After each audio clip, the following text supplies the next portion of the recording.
Yes or no, this is your last chance. No beating around the bush. Perhaps I was talking when I should have been listening. This is the Redefine Relentless podcast. Welcome back to Redefine Relentless. It is episode 94, and we're going to be talking about a book I recently finished, Your Next 5 Moves by Patrick Bet-David with Greg Dinkin. And Your Next 5 Moves is really just mastering the art of business strategy. That's the subtitle to the book. Now, my thoughts on this book are that it's simply just amazing. Patrick does a really good job of, he reads a bunch of other books and he kind of throws it back in and does some quotations, but it overall makes a really good book because it's almost like you're reading 10 to 15 books from all this different knowledge. Now, he doesn't go based off fully on these books. He has it's kind of like just little inserts that he puts from other books into his book, which is overall his main thoughts and ideas, which I think is really good because what this book is really achieving is not only his thoughts, but thoughts of other successful entrepreneurs and authors of different books and citing them. And it makes a lot of sense and it makes an overall really powerful book. Now, before we jump into the summary, I just want to let you know I'll be off for about a month. I'm going to be focusing on simpler living. And then there's so many episodes. There are 93 other episodes, right? There's like Success, number 67, Success of an Entrepreneur featuring Jennifer Wise. She's the CEO of Be Free, a huge gluten-free company. It's just getting put in Sam's Club, Costco. It's been in like Kroger, Walmart. It's been in other distribution places all over. It's an amazing story. Go listen to that. And there's so many other ones. Jeffrey Mearns, if you're a Ball State fan, that's episode 29, Excelling in Life, We Fly, featuring Jeffrey Mearns. That's a really good, there's so many. Trust me, go look and you'll see yourself. So without further ado, let's jump into this. So my thoughts is that before going over this book, well, it's just the overall of the book, is that it's a lot of the times sometimes it's the simple things that we put off and we don't do, in which that we really need to do.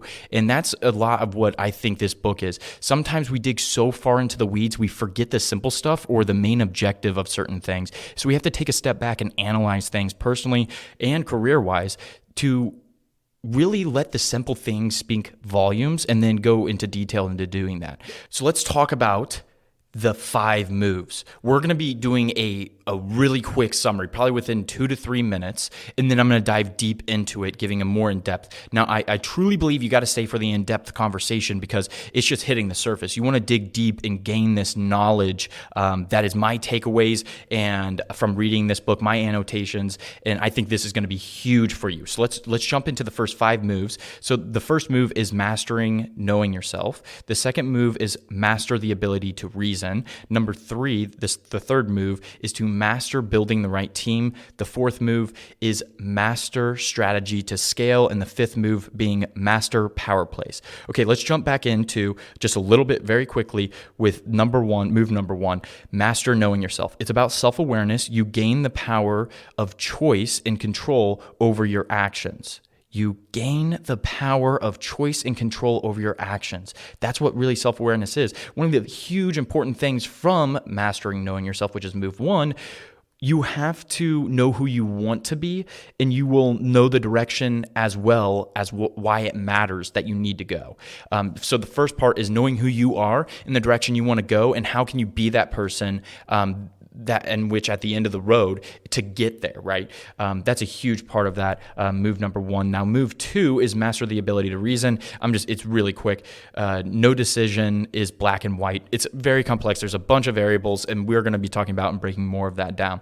The move 3 is master building the right team, which is going to really help your company grow exponentially if you do it right. And then the second reasoning to the master building the right team is ask questions that will uncover their deepest desires, in the sense of you want to really truly understand your employees or the people that work under you that you're managing or whatever it is. Even if you're not, I think this is a very important chapter to really, because it's so simple. People just do the bare minimum like managers and stuff like that, but you can really understand your employees by doing stuff that we're about to talk about in move 3 when we get to that. Now, move 4 is master strategy to scale, how to maintain momentum, as well as how to create systems that allow you to track and measure key performing indicators. That is huge. Move number 5 is Master power plays. We're going to be talking about how to beat Goliath, so the big player, and then 2, control narrative to leveraging social media to really branding yourself, and then 3, becoming a mobster, which maybe sounds crazy, but we're going to get into it and make that make sense in a second. Just a quick second away from the podcast episode. If you could share with friends and family, that would mean so much to me, as I don't monetize or have advertisements in my podcast. I don't make any money off of it. I just want to help others. So if you could help me doing that, that'd be so much help, as well as turn bell notifications on so you know when the latest episode releases, and don't forget to leave a review below. It helps a lot. With that being said, enjoy the rest of the podcast episode. Okay, so let's dive deep into move 1, which is mastering knowing yourself. So you got to make your pain your fuel. That's huge. I've said it so many other times, and even my previous podcast episode, number 93, really to feel that, setting that tone. You want the pain to fuel your fire, because that makes you go a lot further. Your haters and your doubters should really just drive you into that fuel, right? Embody who you want to be and live your future truth. Now, what's your future truth? Now, this is one of the biggest takeaways. This is a huge golden nugget to you all. The future truth is to live in the present as if it was your future self that has already become reality. So who you see in 20 years, how would you act and act like that now to make that a reality? And that was just like it's just a different mindset to have. Why act like that person in 20 years when you can act like that person today? You know what I'm saying? That's really good with that future truth. And you may not know. Do you know who you want to be? Do you have a clear vision? These are questions you should be asking yourself and executing upon them. So think about your heroes, whoever it is, and ask yourself, how would they act in certain situations? Whoever you're, Elon Musk, whatever, you know a lot about them. And whenever you're in a tough situation, ask what they would do. And I think that would give you, that's just a whole different mindset that I never thought about. That's going to give you so much wisdom, like through the books I've read and stuff like that. Like my favorite authors, like what would Thomas Stanley think in this very moment? What would Dave Ramsey think about this? You know, those different types of thinking. What would Alex Hormozi think about this? Those different thoughts of like authors and stuff, it's a different mindset that really is going to help me a lot, and I hope it will help you. Think about your heroes again, and then think how they would do certain situations that have happened in your life, your problems or whatever it may be. You got to be a visionary. That's a huge takeaway in the move 1 in mastering yourself, is become a visionary. And that's in Think and Grow Rich. That's in other. This has duplicated so much. You have to understand becoming a visionary is going to help you exponentially. You really have to become a visionary and not be like, oh, Lamborghini, stuff like that. Visionary in the sense of like career growth and that type of vision, not the Grand Salon stuff that doesn't matter, the materialistic things. The things that are going to help you grow and increase in value in of yourself. So the most important thing to study is you. That is a huge thing. That's just the huge thing take away from mastering step 1 in the book. So everyone is taken, and this was in Robert Greene's book, and he talked about being weird, and I kind of liked it, honestly, because everyone's normal. Everyone wants to, like, if you are different from the crowd, you get pointed out, you get laughed at, but that's the good thing and how you're remembered. I want to be remembered. You know, I want to leave a legacy for, you know, the people that are listening to this podcast episode, building the company I want to build. Like, I'm impact driven. So that's really what I'm trying to accomplish. And in order to do that, I have to be weird, and that's how you get remembered. Not acting like you're not yourself, right? But you have to stand out to a crowd because everyone's so normal, and everyone in a normal group is so scared to stand out. Once you do stand out, people laugh at you and do certain stuff. But the people that are laughing at you, they don't get remembered, and they're just, you know, a part of dust in the wind. It's like you got to be weird, and that wasn't in the book, but I think this was a good insert to put that I recently passed. I passed from Robert Greene's book, Daily Laws, which I think is really good. So eliminate self-judgment, which will really empower you to do bold moves, in which I was talking about. You have to be weird and like take those bold moves in a normal crowd. And again, you're going to get laughed at. There's some dumb stuff I've said, but I took that risk. And then some people will be like, well, the loudest person falls the hardest in the room. Yes, I do agree with that. But in a sense of opening your mouth when you think you know what you're talking about. And sometimes it can be egocentric. You know, people are going to always have their different thoughts. But again, would you rather be weird or like, you know, outspoken? Or would you, with some people hating on you? Or would you rather be someone that's just normal and no one knows, right? Really think about that. So making those bold moves. but reflect and improve. So don't just, minimize overthinking and increase execution, but you have to reflect in order to improve. That's a huge thing. Know what drives you. That was a huge topic in move 1, which was really is the advancement, individuality, wow, that's a tongue twister, madness, and purpose. So advancement is like your promotion, your deadlines, how you're advancing in life. Does that drive you? Does individuality drive you, which is like the lifestyle, recognition, security? Does the madness drive you? Is it like the competition, proving others wrong, etc., that type of madness? And then 4, purpose, which is helping others, change, impact, and multiple things can drive you. Why I bring this up to know what drives you, I think is super important, so you can really capitalize on what drives you in order to get more done and execute on more. Again, going back to the main thought that I had, it's the simple things that we forget, and we're so far into the weeds that we really have to zoom out and understand certain things and remember what drives us, because even I forget about that. I mean, I can tell you right now what drives me is making content for my podcast. That's a huge, huge thing that drives me. And with Simpler Living, what drives me, I'm giving you examples so you can fill in the blanks with yourself. Simpler Living, what drives me is just making an impact on sustainability, one, and making people more happy with vacations, giving them the recharge battery. It's going to be a very fun industry to get in, and that's what's going to drive my passion and that impact, which is really that purpose. And you can have multiple things that drive you. Again, it's advancement, individuality. Wow, that's really a tongue twister. Individuality, and then there's madness and purpose, those 4 things. So graduate from your next why. A lot of people stay on their why and forget that there's other whys that you can graduate from. Like in your 5 to 10 years, you might have a certain why, but it might, you might graduate from it. And I like that Patrick brought this up. Now there's 4 levels of like kind of survival, and I know it's something different though. It's not necessarily what we learn about in marketing and stuff. But I think it's very interesting because it really made me zoom out and think about, what other people at, different jobs and how they think. Level 1 is survival, paying the bills, just meeting ends meet. Level 2 is status. You want to talk about what this or that, or what you have to impress people, which is like your money, which is basically your car, house, etc., or the prestigious school you went to. And that's going to be your status on level 2. Number 3 is freedom, escaping the 9 to 5, having financial freedom. You really don't have to work as much. You just make enough money. And this can eventually make you feel a little bit empty, as we talked about in podcast episode 92, the 4-hour work week with Tim Ferriss. And in another level, the final level is level 4, with that purpose.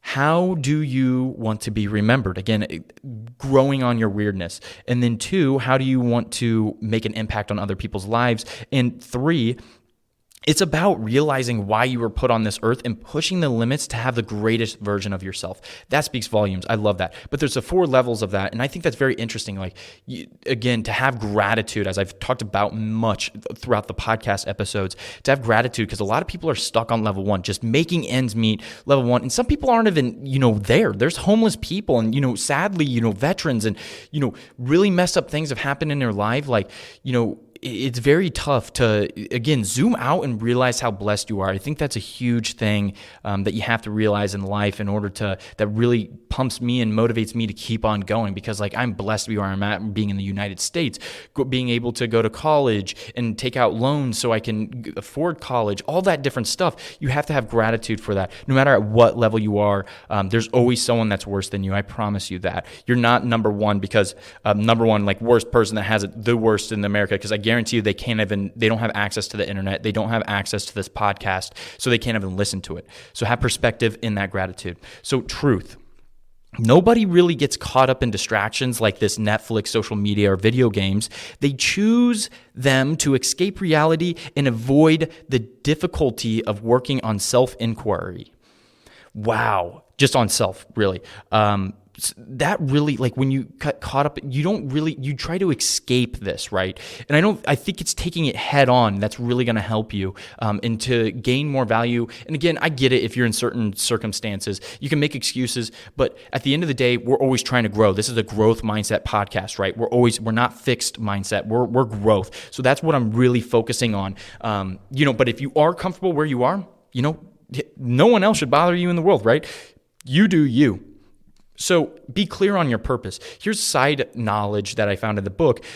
Too many people judge the entrepreneur by who they are now instead of who they were before.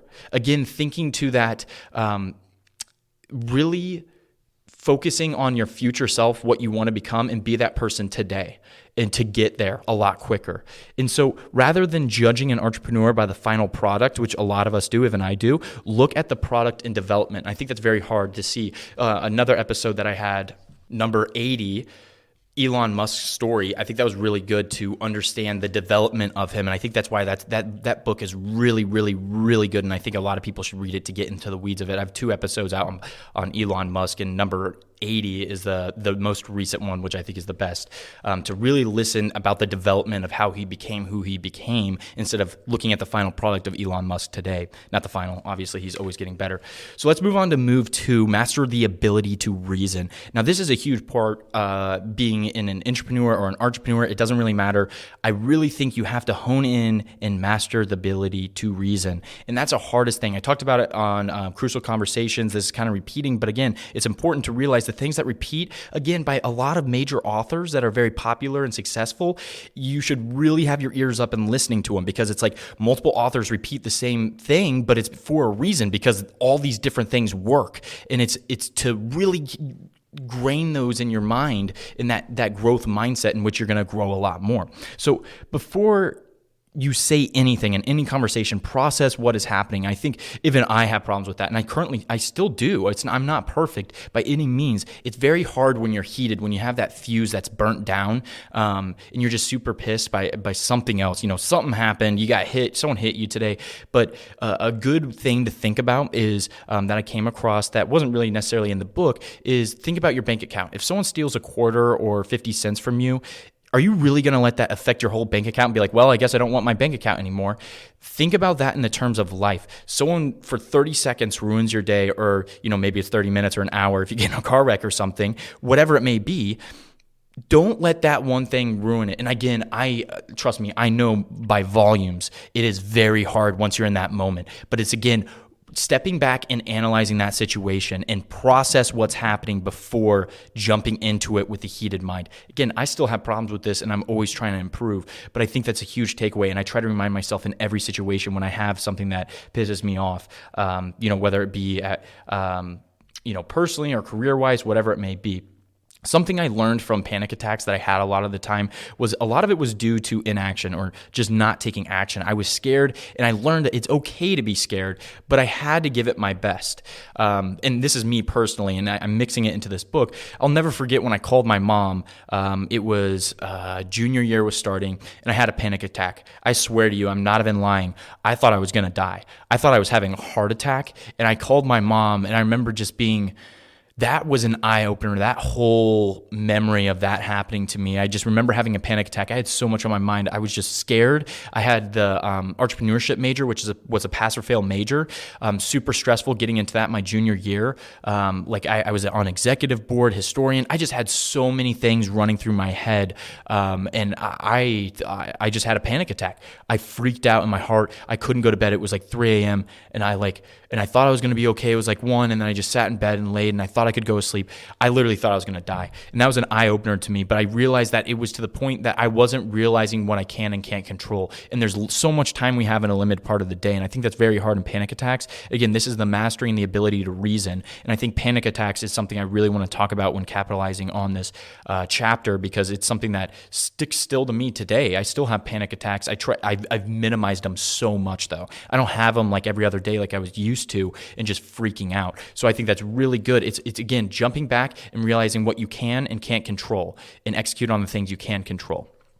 Now, the power of now is a lot more important too. It's being in the moment and enjoying the journey, which again is hard when you're in the weeds and you have this stress to really jump back and realize what's happening. But again, I'm really trying to jump on you for this. Jump back and analyze those situations before you open your mouth, or if you're having a panic attack, take those deep breaths, 5 seconds in, 5 seconds out, look up certain stuff, look it up for yourself. There's so many different things you can do. Meditate, read fiction, and that's really going to help you fall asleep if you're ever having a panic attack at night. The most important thing or trait to process effectively is taking responsibility.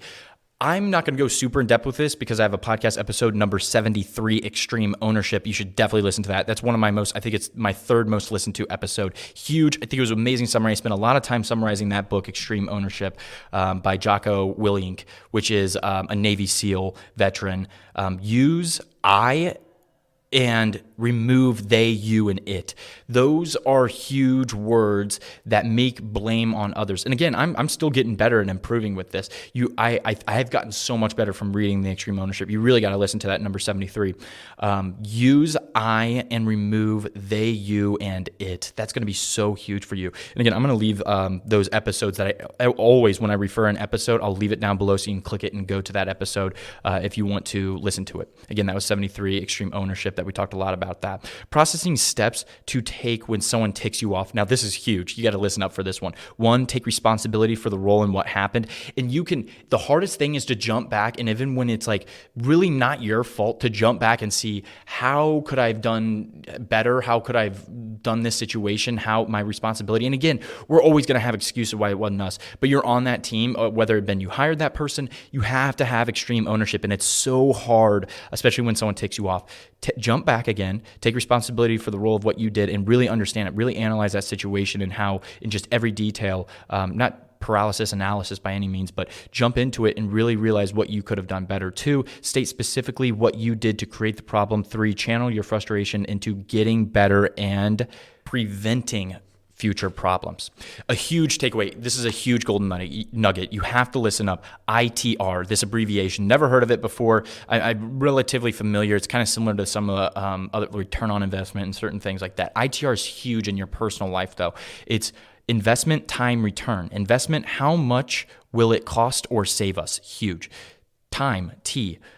How much time will it take us or save us? And then there's the R, which is return. Calculate the return on money and time involved in the decision. So an example of this, you could ask yourself, is it worth spending twice the money to get this project done in half the time? That's just an example. You can do that in personal life, whatever it is. Think about that ITR, investment, time, return. That's huge. Solve for X. That was a huge part in mastering the ability to reason. Now, I'm going to leave that resource down below, Solving for X sheet. It's a huge resource. Again, I'm referring you to Patrick Bet-David because he has a lot of good resources on his website. So go look at that. It's on his website, Solve for X sheet, the resource below. I'm not going to jump too much into that so we can save some time. And then situation should be looked at, as I was saying, what can I control and what can't I control? It is good to know what you can't control so you can counter with what you can control. Don't focus too hard on what you can't control with that paralysis analysis. That is one of the biggest takeaways and golden nuggets out of the book. I know I say golden nuggets a lot, but this is like a huge mine of a golden nugget, I think, in everyday situations, especially in mastering the ability to reason. I'm going to re-say it because it was so good. It is good to know what you can't control so you can counter with the things you can control. Don't focus too much on what you can't control. Again, I think it's important to know what you can't control so you can kind of counter it. But again, don't have paralysis analysis by any means. Focus on and execute on what you can control. There's nothing you can do about what you can't control. Find your deepest why. Keep on asking why until you get to a point where you can't ask it no more. I think and that's a huge thing in solving for X on the worksheet. There's a why. Why is this problem happening? Well, it's because of this. Okay, why is that happening? Blah, blah, blah, blah, blah. Gets to the root of the problem. Instead of you looking at the leaves of the tree, you're looking at the roots of the tree. So identify bottlenecks and reduce them. Bottlenecks are basically like, think of a bottle and then the bottleneck. And that's like, think about all your production or whatever, and you have this bottleneck. Why isn't this bottle open? Why can't I keep on this flow going? What's the bottleneck? Oh, it turns out only one person can do this job. Okay, let's find other people to do this job so we can widen that bottleneck, right? And reduce them. And that's always improving with your ability to reason. You need to understand numbers. That was a huge part of the book. We're going to get more into data with the move forward with that growth and the strategy of growing. But you really have to know data, and especially if you're owning a business, it's going to be huge for you. This is very important even if you're an employee. Move number 3 is mastering building the right team. Now, this was a huge thing for me, especially with what I'm trying to build at Simpler Living. So the first quote, the chapter opens up with a quote that I really much so liked. No matter how brilliant your mind or strategy, if you're playing a solo game, you'll always lose out to a team. That's by Reid Hoffman, the co-founder of LinkedIn. Wow. The best question that you should ask, especially when looking and building the right team, why should someone work for you? Think about 3 questions. 1, what benefits are you currently offering to others? 2, in what way do people improve by associating with you? Number 3, how many lives have you changed positively in the last year? Don't look for yes people. Look for people that will challenge you. And that's what I said in building my team for this pitch competition or fellowship. I'm like, listen, I don't want yes people. I want people that are going to be like, yo, this is pretty bad. Let's work on it. Not necessarily like, it's terrible or whatever.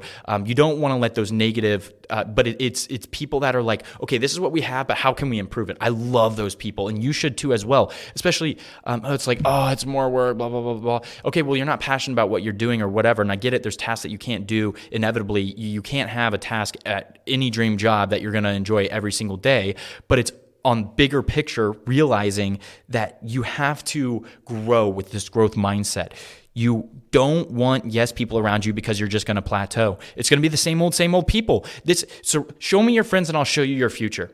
They're plateauing you. Like, there's so many different things that you have to open your eyes to in order to achieve higher heights. And that starts with not having yes people around you, but people that are always going to challenge you.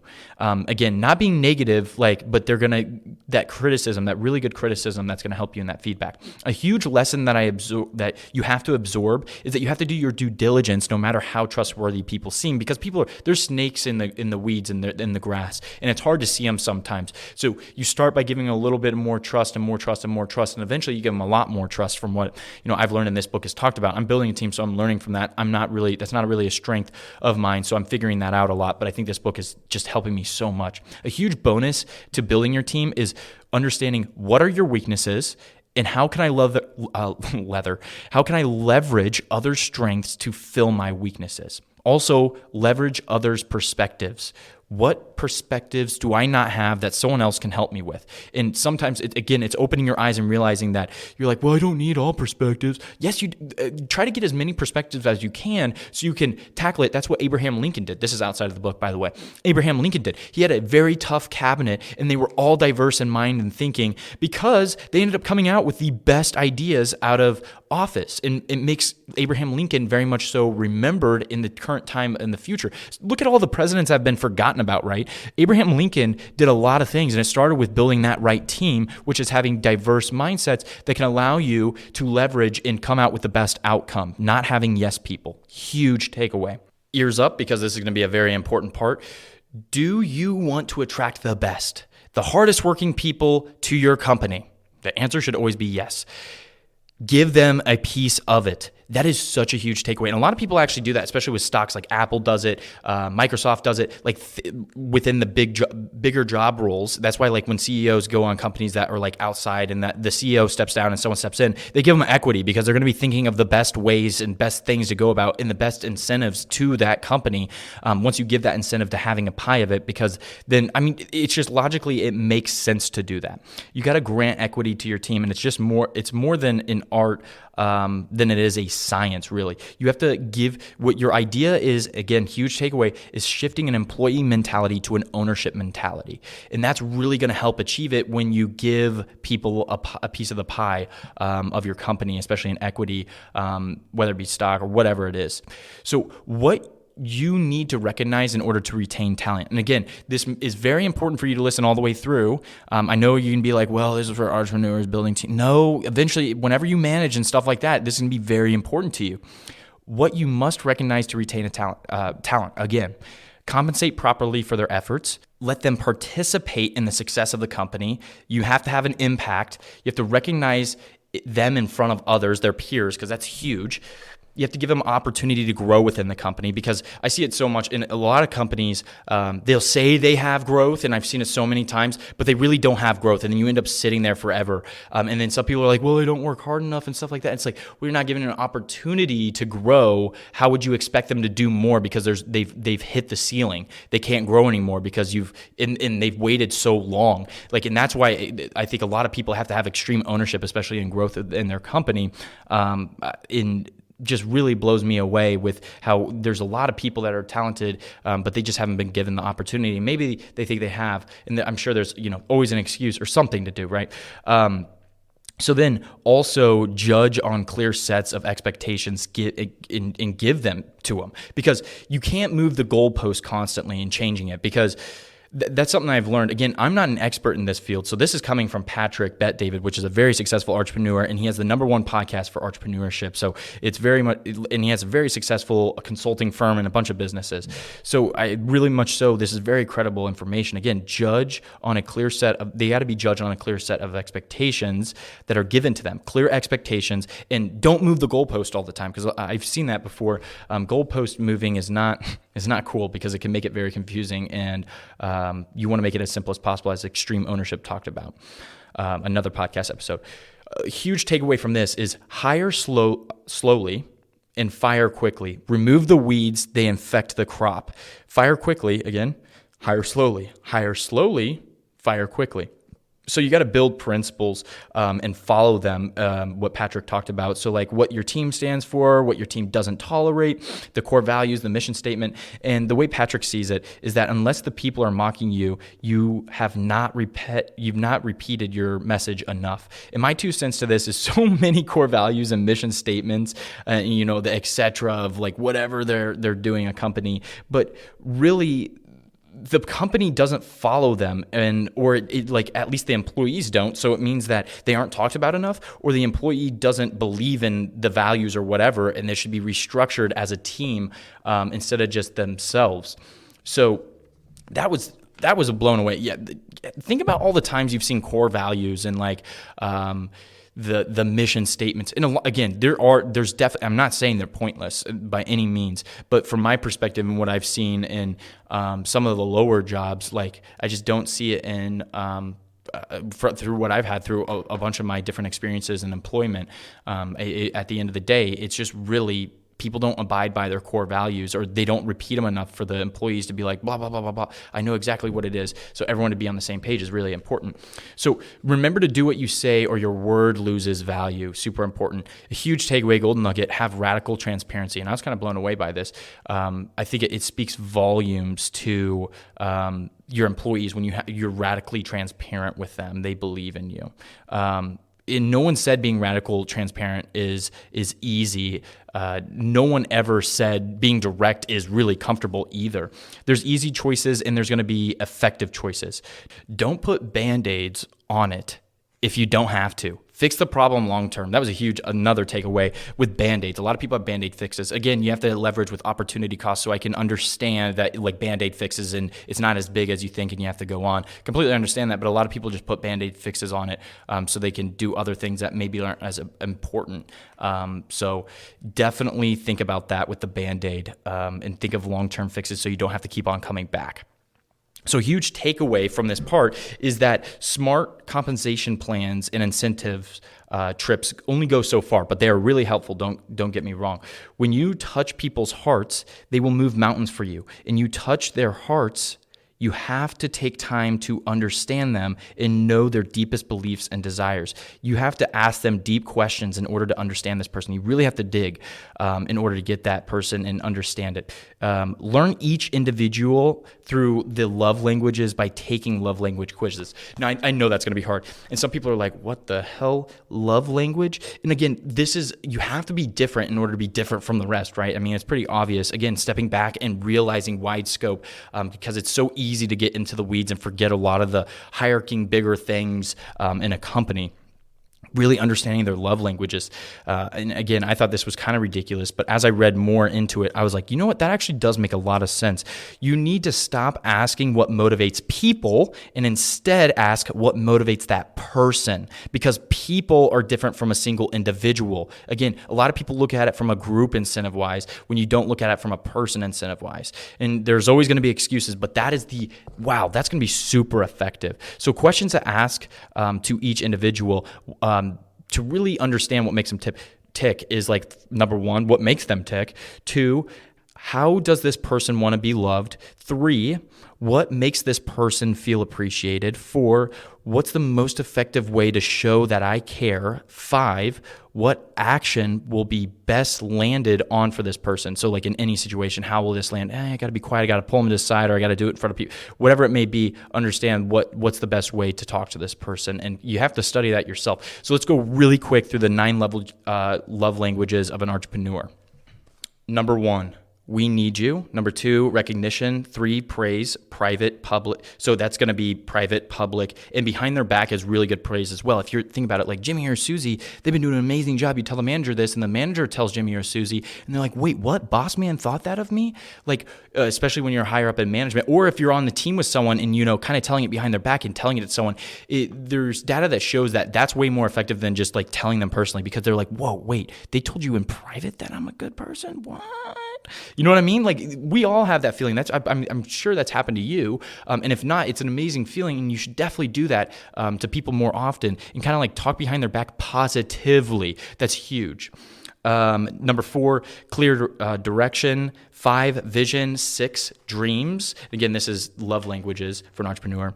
And then 7, involvement. 8, challenge. And 9, listening. It's crazy. How to Win and Influence People talks about it too. Again, repeating, people just like to be listened to. And there's in remembering their name and being really understanding them. How to Win and Influence People was a huge thing that was in, that actually Patrick talked about, how to win and influence people. And a lot of this chapter, this move, building the right team, was built off of how to win and influence people. Not a major part, but it was like quotation thrown out throughout it.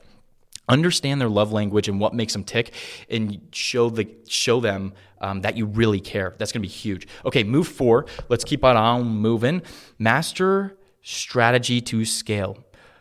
This is a good quote. You have to listen up, by Alexander the Great. I am not afraid of an army of lions led by sheep. I am afraid of an army of sheep led by lions. Again, that like leader, that hungry mentality. So there's 2 ways for a business to grow. There's linear and there's exponential. Now, I really want this to break down in your mind. So what we're going to do is, with this linear and exponential, talking about it, let's put the linear in a box to the left of your mind, and then let's put exponential to a box to the right. Now let's jump into the box of the linear. So how do we become a linear business growth? So you have to have the next innovative campaign. So launching a program or a promotion that's going to potentially change the game of whatever you're doing. So study innovative campaigns. This is something different that I haven't seen in other books that I think is really good. Studying the hell out of innovative campaigns. Let's think about it. Amazon Prime. Mitsubishi paid for customers gas their first year when they bought a car, which is from them, which is huge. Those types of innovative campaigns can really boost things, but also can be seen to the point of like, well, they only, like, when you have that campaign, if it doesn't stay, it can go away and dip down. So really thinking and digging deep into the next innovative campaign can really help with linear growth. And what I'm doing right now is Simpler Living, another resource. And imagine this, another podcast episode that I have out is going to be huge to making the next innovative campaign is $100 million offers by Alex Hormozy, which is episode 87. Again, that's going to be a link down below, so you can click it if you're interested. Number 2 in that linear box is leadership development. You have to have the ability to help other people to develop and become effective leaders. This has to be a huge priority, because for when you're not there, you have to let the leaders that you've taught grow this business. And that's going to be huge, leadership development. Okay, now that we've talked about linear, let's move over to this exponential box. Again, this is move 4, mastering strategy to scale. So in this exponential box, we have operating systems and we have business development, the relationships and sales. So let's talk about operation systems real quick. Operating systems. Business fail for 2 reasons. They either grow too fast or they don't grow at all. So we're going to talk about operating systems here in a second, some more. And number 2 was business development, relationships, and sales. So you got to learn how to close deals and keep those counts continuously growing, and really understand that relationships go so much further. That's why people that hit people up, like in the terms of sales, like constantly, they end up winning that person over. Maintain your integrity is always a winning strategy. That was a side note that I had from the book that is really good. Maintaining your integrity, which is when no one else is looking, is always a winning strategy. Transparency, as we talked about at Radical Transparency, transparency is the ultimate performance enhancing drug. So let's look at data in 2 different ways. There are what's called a leak, and there's what's called a trend. So leaks are when, like, alert to inefficiencies and how you can fix them, really going through your operation systems and like studying them and understand how can this be more lean, how can we cut the fat, how can we make it more efficient, and constantly be doing that until it doesn't make any more sense, or you're started getting to a liability because it's too much of mitigating the task or processes. And then there's trends, which is just general direction where data's headed. So you have to dig into the numbers and tweak things. That's super important, I think, in mastering strategy to scale. Again, we're trying to scale, so we got to look into data, right, in order to scale this thing, because that's going to be huge. So we dig into the numbers and tweak them and see what happens and see what works well and what doesn't. You don't have to reinvent the wheel and go back. If something works, then keep on capitalizing on it. But remember that you're going to have to adapt. Not everything, not every campaign that everyone does, especially in the 80s, 90s, like, look, it's completely different now. You have to be able to adapt to certain innovative campaigns, your company, whatever it may be. Keep your eyes open. Don't keep your guard down. So do not accept blind acceptance. This is huge, especially in the terms of data. So what is blind acceptance? It's when you do something for no good reason, or it's not backed up by data for what you're doing. You have to have good reasons. Don't take blind acceptance. And again, given the circumstance, I'm trying to look, I always, in every episode, I try to look at every single nook and crack that can possibly counter what is being said. And I think that this is huge. Don't ever do blind acceptance. That's just, looking at it, it's just the spaghetti noodle challenge. And again, there's certain situations in which you'll do that, but you shouldn't do it a lot. Blind acceptance that should not be a thing that you do all the time. You have to back up data and reason and have good reasons for what you do. Numbers don't lie. Make sure you analyze and use opportunity cost.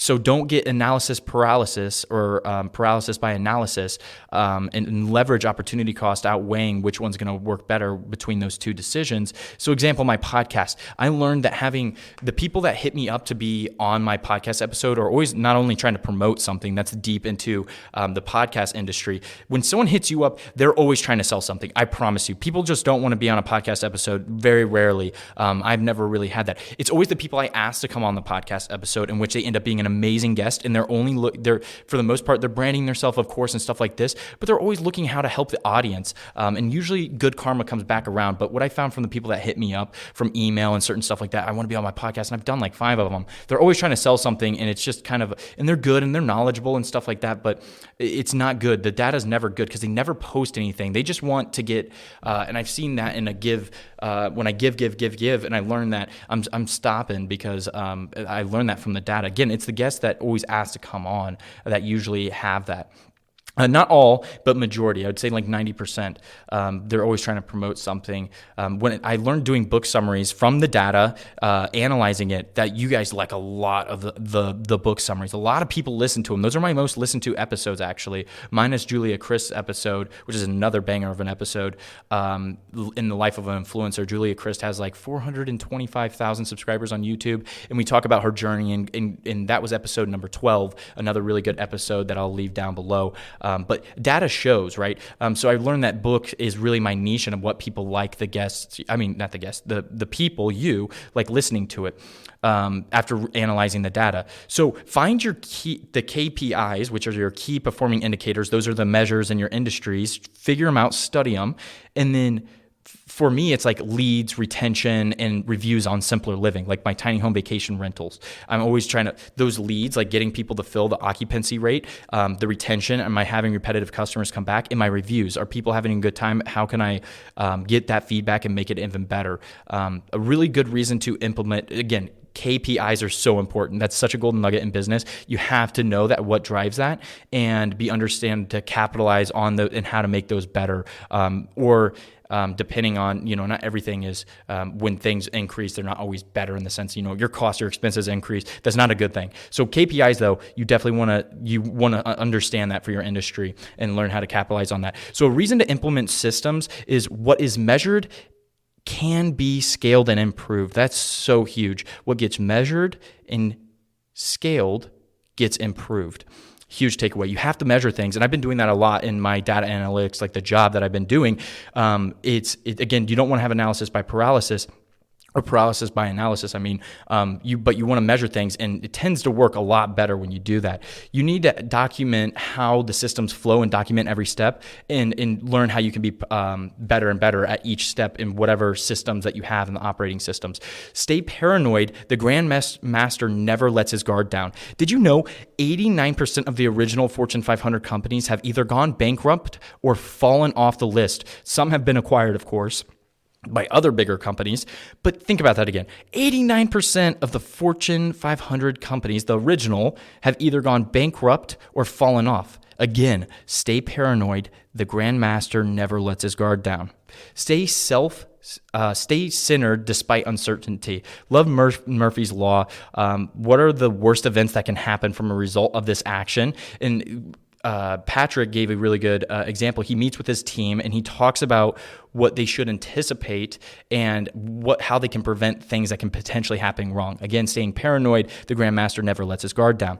2, admit defeat by accepting small losses. I love this quote that Patrick brought up. Show me a losing gambler in a casino who vows to get even, and I'll show you someone who is a few moves ahead from losing it all. Again, admit defeat by accepting small losses. I think that was such a good quote. I'm going to bring that back to you real quick. Show me a losing gambler in a casino who is vowing to get even, and I'll show you someone who is a few moves away from losing it all. Again, that's admitting defeat by accepting small losses. 3, identify your next 3 steps or more, and make a plan and execute upon that. That was so big to that chapter. So let's talk about the final move, which is master power plays. Now I know what you might be thinking, Hunter. Wow, this is a long episode. But I'm hoping you're gaining and you're intrigued, right? Because there's a lot of good information. You don't get good information from listening for something for 10 minutes. Unfortunately, it takes a long time of compounding effects that meet to a huge return on your investment in the future. And that's what I'm trying to achieve with this and you and me. And we're growing together with this growth mindset. So let's jump into move number 5, master power plays. This is going to be talking about the fighting of the Goliaths. The first part of this talked about fighting with these Goliaths, these big players in business. It is not for everyone. Beating big companies is doable, but it requires a lot of tolerance for pain. Things you need to know before facing a Goliath in business. 1, you'll be afraid. 2, you'll have panic attacks and anxieties. 3, you'll get bullied and laughed at. Number 4, you have to be delusional. Number 5, you'll have to work 10 times harder than you think. Number 6, you'll have to stay healthy to have the energy to compete, which is like that working out, that morning routine. We talk about that in the 5 a.m. club, all these different other podcasts. Again, all this stuff repeats. And what blows my mind, especially in doing these podcast episodes, I'm not saying it's not for everyone. I know it's not. I have my niche of people who listen to this stuff. It's that growth mindset. People want to get better. But what blows my mind away is that there's so much information that repeats and people are always like, how do I do better? How do I do this? It's right in front of you. Like open a book or listen to a podcast. It doesn't have to be mine. There's so many good ones out there, and understand business. You have to understand numbers. You have to understand these things in order to get better. And that's what I'm seeing right now. Like I am growing so much within business. I know so much, and it's because I'm embracing myself. I'm filling myself in, marinating myself, so to say, in this knowledge to understand these things, but not getting too much knowledge. I want to have execution as well. So think about this before you're facing the Goliath, when you're getting bullied and laughed at. I think that was a huge one. Think about Blockbuster, how they laughed out Netflix. If you haven't seen that, go look at that documentary. It's actually very interesting. The Blockbuster documentary. I think it's on Netflix, probably on Hulu and other places as well. They laughed Netflix out when they were like discs or like they were being mailed. I forget the exact thing they were doing, but Blockbuster laughed them out. Like they wanted to be bought out or something, or they want to get invested in by Blockbuster, and Blockbuster just laughed them out of the room. Now look at where Blockbuster's at now. It's sad, yes, of course it is, but like it's funny how that executive board like laughed them out, and Netflix came back. It is now the king of the hill. So really think about that. You'll be bullied and laughed at, and again, it happens so much, and it's so easy for us to see now. But it's a different thing when you go through it. And again, that's like having a conversation. When things get heated, it's hard to step back and realize what you can and can't control. You might want to turn your ears up to this part of move 5, master power plays. A dozen ways to beat Goliath. Again, that bigger player or whoever it is, this can be replaced by a lot of things. Again, fill that void of whatever you need it to be. Number 1, know your weaknesses. Number 2, know Goliath's weaknesses. Number 3, master 3 things you can do better, especially giving you that competitive edge. Learn to really make those things really good. Number 4, don't try to be Goliath because they usually get taken down. Number 5, focus on specializing. Number 6, when you're small, make yourself appear bigger. Number 7, keep a low profile initially. Number 8, move quickly. Number 9, partner with competitors that share an enemy. Number 10, study history. Number 11, let other competitors wear your opponents down. Number 12, don't disclose every aspect of your strategy. Wow, that's huge. What I really liked that I'm doing, have been doing, partner with competitors that share an enemy.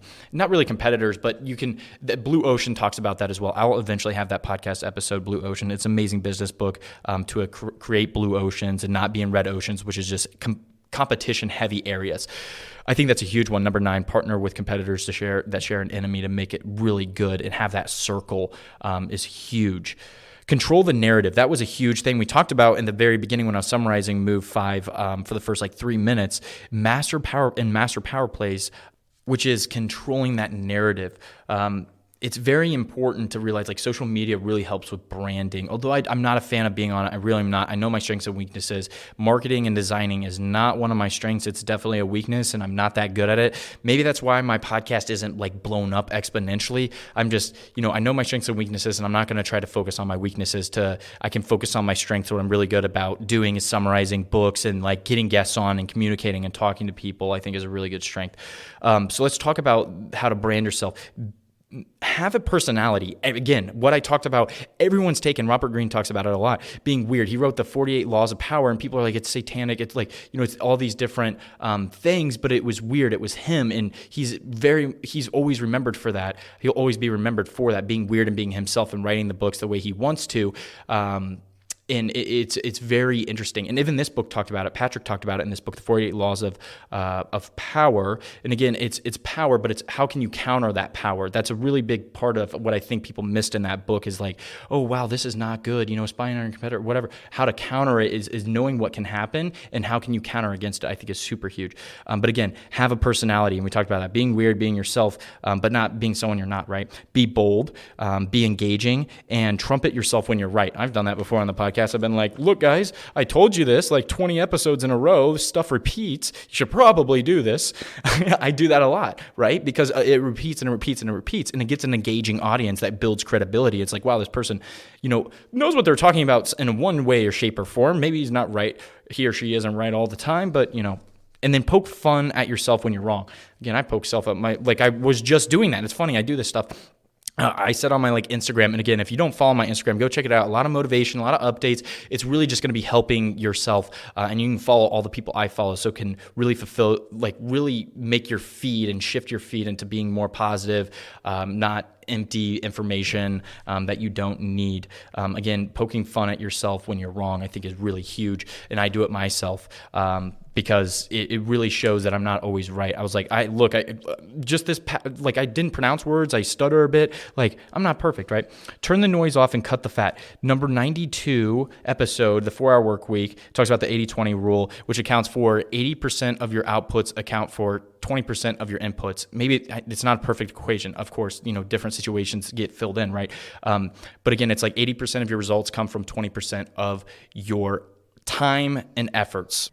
There is a huge difference between when someone gives you constructive criticism and when someone just is downright negative. You got to cut those negative people out of your life because those are the people that are holding you down, that are really making you plateau. And like I talked about in the last podcast episode, I did it for personal experience. When I cut those people that were negative to me, when I didn't listen to those people and cut them off, I grew like crazy, right? And I'm not perfect. I'm not not everyone knows me. I'm not Elon Musk or anything, but I'm growing. And I hope to do that with you to have that growth mindset. Your future truth versus positive affirmations. What runs through your head really matters a lot. So really capitalize and think about what's always on your mind and learn about that. When you imagine your future truth, you already have what you want, and now it's becoming the person you need for that to become a reality. Again, what we talked about with the future truth is think about what you want to be in the future or whatever you want to do, and how can you act today as you would act in the future, and that's going to get you there a lot quicker. That was a huge takeaway, really good. Focus on incremental growth. So going to the gym, you add 2.5 pounds on and it's a compounding effect. And I say again, wow, it repeats. You should really listen to that with that compounding effect. 1% better each day is a lot in 5 years. We talked about that in Atomic Habits. We talked about that, I believe, in Extreme Ownership. There's so many other books that have talked about the compounding effect and realizing just becoming a little bit better, just waking up a little bit earlier, just reading a little bit more. It compounds. It makes a bigger difference. It's going to be huge in your life, and it's really important to know that. Study mobsters.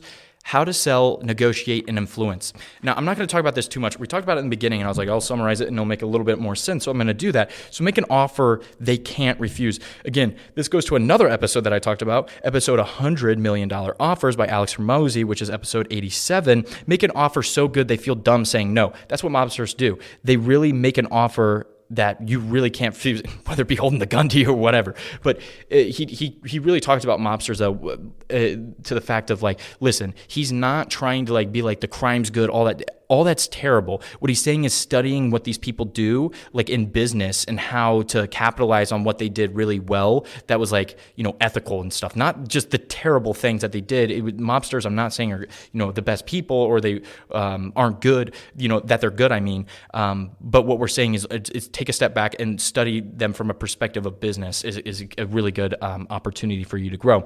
You create opportunities to shadow others. My last final bit on the move 5, which is master power plays, is you need to create opportunities to shadow others.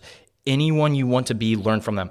I had a great opportunity. I do that with my boss a lot currently, just in the terms of business. Even if you're looking at a small business, whatever it may be, a startup, make sure that the person's also like credible, obviously. If they're like, your same age and they're just starting a business, I mean, it doesn't necessarily mean they're going to teach you a whole lot. But, the older people that have gone through things, that have been in business for a while, they're really good to shadow in the terms of like being the CEO shadow or being someone higher up shadow is going to exponentially grow and make shortcuts for you and alleviate headaches that may happen in the future when you create your own business. I think it's huge. Learn to shadow others. Do stuff for free if you have to. I've seen that before. And it's, again, thinking of different ways and how to execute them in which you're going to be different in the way you're going to be successful and have that growth mindset. So you got to think of different ways. Okay, let's talk about the final wrapping up of this, which is the last chapter, which is checkmate, bringing it all back together. You have to remember, as I said this a bunch of times, and I said it last episode actually, tough situations make tough people. Another thing was the number one factor in reaching your potential is simple. What you do must matter to you. Again, passionate. Again, it repeats everywhere. Think and Grow Rich, all this different stuff. What you do must matter to you. Your why, your impact in what drives you, what we were talking about earlier.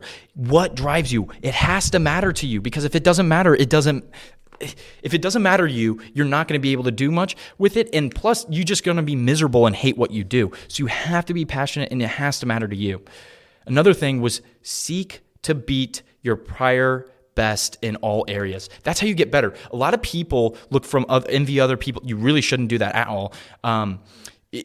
You should look at yourself and how can you improve, because you compete against yourself. And now other people's, when you get in competitive field, others may push you, right? You like that, but you don't look at it in the sense of like Elon Musk. You're like, I'm not there yet. That's not fair. Whatever it is. I don't know. But think about it in the perspective, just beat yourself a little bit from yesterday. Just beat yourself. Again, that compounding effect. Look at yourself and try to beat yourself in all different areas throughout your life. Try to beat yourself. Just one up yourself just a little bit more. That's how you have a growth mindset and you keep on getting better and better and better. Another thing was find ways to invest in yourself and never stop learning. That was, I can't remember if that was in the book or I added that, but Patrick, hands down, I think it was in the book, but I also this is a huge golden nugget. Find ways to invest in yourself so you can increase your income, because a lot of people, like, you can throw it in a Roth IRA and stuff like that. Like we talked about in 4-Hour Workweek, really that's just a fail safe. So you should invest in yourself, especially when you're young, in your 20s and early 30s, in order to, and again, everyone says this, in Think and Grow Rich and Rich Dad, Poor Dad. All these great authors talk about, and Alex Hormozi capitalizes on that so much. You should definitely follow him on Instagram. He has a lot of good content. And also, I talk about all these on previous episodes on my podcast, their books and breaking it down. Really, invest in yourself. Never stop learning. It's so big. Every struggle is an opportunity to grow and improve. Again, have that perspective. When things are bad, realize, take a step back. What can I control? What can I control? And also really dig into the fact of this, in having that perspective and gratitude, although whatever happened, if it was a failure or, whatever it is, the problems or, the wins you have, take those opportunities to grow and improve constantly. Don't forget to look at the big picture. Again, bringing us back to what we originally talked about, and this is going to be wrapping up this podcast episode. to not forget about the big picture, because we dig so much through the weeds, and it's good, again, to analyze, but don't get paralysis by analysis, especially in data. But look at the big picture, and don't get lost in the weeds. Again, we're going to be taking about a month break and then finishing strong with 100 episodes, and then most likely it'll be about once a month or once every 3 weeks. I'll make a schedule so I make sure that you guys know what's going on. So I'm going to recommend you to a couple episodes before we head out. Again, we're focused on growth mindset, so I want you to grow as much as possible and get this information that I got, and I'm giving you a summary, so it's going to be way faster to learn that way, the key takeaways. But again, I highly recommend reading it. Episode 45 was a really good one. Motivation Monday, You Deserve This Shit, featuring Jordan Tarver. He's actually blown up since the last time that I had him on the podcast episode. Again, that's 45. He's the author of You Deserve This Shit. Now it has like over 1,000 views. When I first did it, I think he hadn't even released the book now, and it's crazy to think that he has like 1,000 5-star reviews now. That's crazy. Jordan Tarver has definitely been blowing up recently, and he has a bunch of TikTok followers now. And then 46, book summary of Rich Dad Poor Dad, really good episode. And then Julia Christ, those are really good episodes. I really like those. Number 12 and number 44, In the Life of an Influencer, which is featuring Julia, which is labeled as Christ on my podcast, but it's actually Bartram now. She got married. Amazing wedding if you're listening to this. Julia, I love going to that. Thanks for the invite. And Keegan as well. Love you guys to death. And that's going to be wrapping up this podcast episode. I hope you guys enjoyed. Hope you guys gained some knowledge. Again, zoom out and have a wide perspective and execute on these things. I really dug deep into this book and gave you the best. It would really mean a lot to me if you share with friends and family. It seriously, I'm trying to grow this podcast. I'm trying to reach 10,000 streams by the end of episode 100. And also don't forget, I'm going to be off for probably about a month to focus on simpler living. I'll see you guys in a month, and I'll still be dropping stuff on my Instagram. So definitely follow my Instagram, link in the bio, as well as all the episodes that I mentioned throughout this podcast, which was a lot. So you should have enough to fulfill the next month. Have a great day. Remember, be thankful for today. Tomorrow is never promised. I'll see you next episode. This has been the Redefine Relentless podcast. Catch you guys later. And that's the last you saw of them. You got it?